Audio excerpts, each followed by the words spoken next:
¿Qué cosas he cambiado en mi entrenamiento con el paso del tiempo? Bueno, pues he cambiado bastantes cosas porque cuando empecé a entrenar empecé sin saber y cometí muchos errores. Os he contado más de una vez algunos errores típicos que cometí y que cambié, pero hoy más en concreto os quiero contar todas esas cosas que cambié y que con el paso del tiempo me permitieron ir progresando y sobre todo cosas que aplico a día de hoy a la gente a la que ayudo. Así que bienvenido un día más al podcast de Cuaderno de Entrenamiento. Soy Iván Llamazares de ivllamazares.com y para cualquier cosa ya sabéis que os dejo los enlaces en las notas del episodio. Lo dicho, ¿qué cosas he cambiado en mi entrenamiento? Bueno, pues son muchas, porque una anécdota bastante curiosa es que cuando yo empecé, como la mayoría de los que empezamos a entrenar sin saber, pues cogí una rutina estándar. No me acuerdo si era una torso-pierna, una push-pull legs, una wader, pero yo sé que era una rutina estándar que saqué de internet y ya está. Lo curioso de todo eso es que como no sabía cómo había que hacerla, pues la hacía mal porque si veía 4 series de 12 repeticiones, por así decirlo, hacía un circuito de 4 veces las 12 repeticiones, o sea, hacía 4 series de 12 repeticiones, pero 4 veces a su vez. Lo hacía mal, básicamente. Esa era una de las cosas de las que me di cuenta rápido, pero había otras muchas que con el paso del tiempo también tuve que ir cambiando. Empecé, lo primero de todo, a estudiar los diferentes conceptos de entrenamiento, o sea, los ejercicios, el volumen, la técnica de entrenamiento que tenía que hacer, la intensidad, todo eso. Y a partir de que supe más o menos, o que tuve clara una buena base, ¿qué es lo que hice? Bueno, pues elegir ciertos ejercicios que me funcionaban, que me iban bien, porque algo de lo que me di cuenta rápido es que en esa rutina que saqué de internet había algunos ejercicios que aunque sí estaban ahí puestos y parecía que había que hacerles porque estaban escritos, pues no tenía por qué hacerles. O sea, había otras variantes diferentes que trabajaban los mismos músculos y que a mí, particularmente, me venían mejor. ¿Cuál es el ejemplo? Bueno, pues por aquel entonces el press de banca no tenía una buena técnica, tuve que estar muchos meses aprendiendo bien la técnica del press de banca, es un ejercicio relativamente complicado, y en su lugar me venían mejor o bien un press con mancuernas o bien unas flexiones lastradas. Las flexiones es un ejercicio que siempre se deja de lado pensando como que es un ejercicio de iniciación para personas que todavía no tienen mucha experiencia, que no tienen mucha fuerza, y no es para nada así. O sea, podemos empezar, por supuesto, con nuestro propio peso corporal. Al principio igual nos cuesta un poco, luego vamos avanzando, ya no lo hacemos de rodillas, quizás luego con el paso del tiempo elevamos los pies en una superficie para hacerlo todavía más intenso y si queremos darle aún más intensidad, pues podemos colocarnos un disco en la espalda o incluso bandas de resistencia. De esa manera es un ejercicio en el cual siempre se puede ir progresando. Oye, que llega un punto en el cual necesitas que otra persona te coloque los discos porque es demasiado peso y no eres capaz de colocarte los discos en la espalda. Bueno, pues quizás necesites a alguien a tu lado. Pero te digo que se puede progresar muy bien y no hace falta tirar del press de banca si es un ejercicio que no te viene bien. A día de hoy es un ejercicio que hago, pero no con tanta frecuencia porque me sigue viniendo mejor o bien un press con mancuernas o bien esas flexiones, también los fondos, que sería otra variante. Bueno, pues con eso... Con todo, o sea, me di cuenta de que muchos ejercicios no me venían bien por mi morfología, por cómo estaba hecho yo, así que directamente lo que hice fue descartarlos o ir poco a poco apartándoles para ir mejorando la técnica y en su lugar los sustituí por otros que me venían mejor. Eso es el primer punto, lo más importante.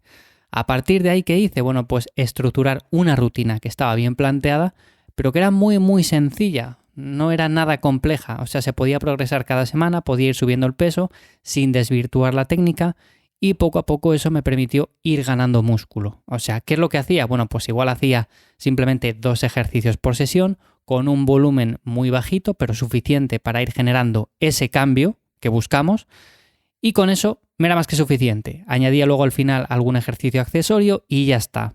Muy parecido a lo que hago, por ejemplo, a día de hoy. Sí que es cierto que hago un poco más de volumen, pero tampoco mucho más.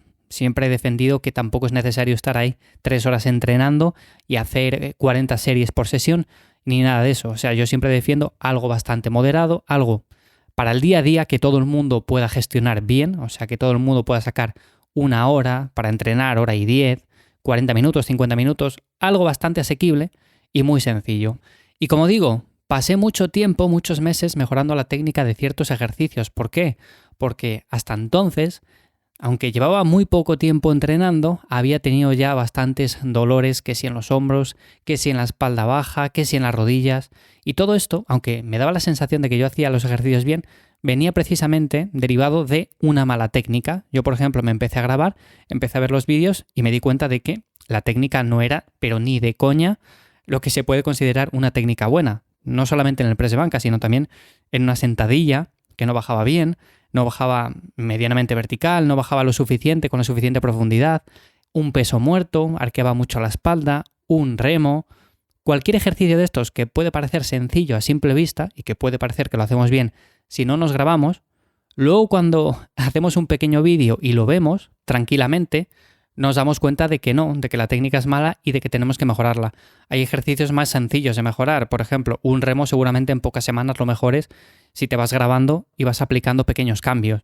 Un press de banca más complicado porque ahí tienes que interiorizar muy bien la técnica de retraer un poco para atrás los hombros, echarles un poco para abajo, empujar con las piernas, bajar correctamente la barra.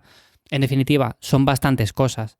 En la sentadilla, pues es también algo complejo, porque no es simplemente poner la barra detrás del cuello y bajar.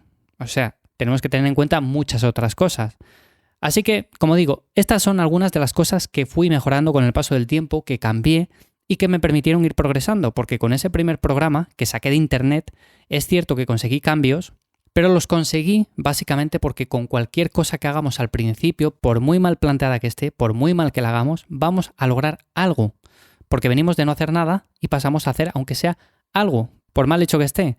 Entonces yo conseguí cambios, pero me di cuenta rápido de que esos dolores no eran normales, de que esa sensación al terminar de entrenar pues tampoco era la que debería de tener. Entonces, poco a poco fui interiorizando todos estos conceptos básicos de entrenamiento, los que os cuento aquí, el tema del volumen, el tema de la intensidad, el tema de la selección de ejercicios, todo esto, la frecuencia, todo esto es muy importante. Y una vez bien interiorizado, ya podemos plantear algo que, aunque sea muy sencillo, nos dé los resultados necesarios para seguir con ello a lo largo del tiempo. También hay otras cosas que cambié. Por ejemplo, aunque no estén relacionadas con el entrenamiento, están relacionadas con el tema de la fase de volumen, definición, de cómo comer. Por ejemplo, cambié la forma en la que comía. Yo antes hacía 5 o 6 comidas al día pensando en que esa era la manera de ir ganando masa muscular o de hacer una fase de volumen. También metía muchas calorías porque pensaba que las necesitaba. En cambio, con el paso del tiempo me di cuenta de que no necesitaba tantas calorías, pero ni de coña. Entonces, lo que hice fue bajarlas drásticamente, no mucho, pero sí que las bajé considerablemente, y de esta manera, aunque me costaba mucho más ir subiendo poco a poco de peso, lo poco que subía lo hacía más o menos de una manera limpia. Es cierto que siempre se gana algo de grasa que luego tenemos que quitar, pero en su mayoría lo que ganaba era masa muscular y por lo tanto luego en una fase de definición no tenía que echar demasiado tiempo. A día de hoy hago 3 comidas, tengo un enfoque de entrenamiento muy sencillo, muy simple, con el cual voy viendo resultados y es lo que intento aplicar básicamente a las personas a las que ayudo. Por supuesto, hay otros pequeños detalles que también he ido mejorando con el paso del tiempo que, aunque no son tan relevantes, cuando ya tienes la base bien controlada, cuando ya tienes un buen programa, cuando ya sabes comer bien, cuando descansas lo suficiente y también cuando sabes que no son necesarios 500 suplementos para conseguir unos buenos resultados, pues puedes ir mejorando pequeños puntos. Puedes ir mejorando un poco una técnica de entrenamiento, puedes ir mejorando la forma en que planificas tu rutina, hacer un poco más de volumen en un sitio, quitar un poco de volumen de otro. Puedes perfeccionar la técnica de algunos ejercicios. En definitiva, pequeñas cosas, pero en general lo que da el 90% de los resultados, como está bien estructurado, está bien hecho el plan, pues no hace falta tampoco complicarse en exceso. Así que bueno, estas son algunas de las cosas que he ido cambiando con el paso del tiempo, porque ya te digo que cuando empecé cogí una rutina, la primera que pillé, y evidentemente la hacía bastante mal, como todos cuando empezamos. Así que no es algo de lo que haya que arrepentirse, porque de todo se aprende. Nadie empieza con algo de lo que no sabe nada y empieza haciéndolo todo bien. Así que bueno, si tú por ejemplo estás empezando, tampoco te frustres por decir que lo estás haciendo mal. Simplemente estás haciendo algo que no sabes si está bien o mal, pero poco a poco irás aprendiendo. Y en este podcast pues intento contar todas estas cosas para que vayas mejorando también en tu entrenamiento. Así que nada más por hoy. Espero que te haya gustado este episodio. Si ha sido así, valoro mucho las 5 estrellas en Spotify, en Apple Podcasts, en iVoox, donde me escuches, da igual. Y como siempre ya sabes que me puedes encontrar en mi web para cualquier cosa, ivyamazares.com. Nos escuchamos en 7 días. Chao.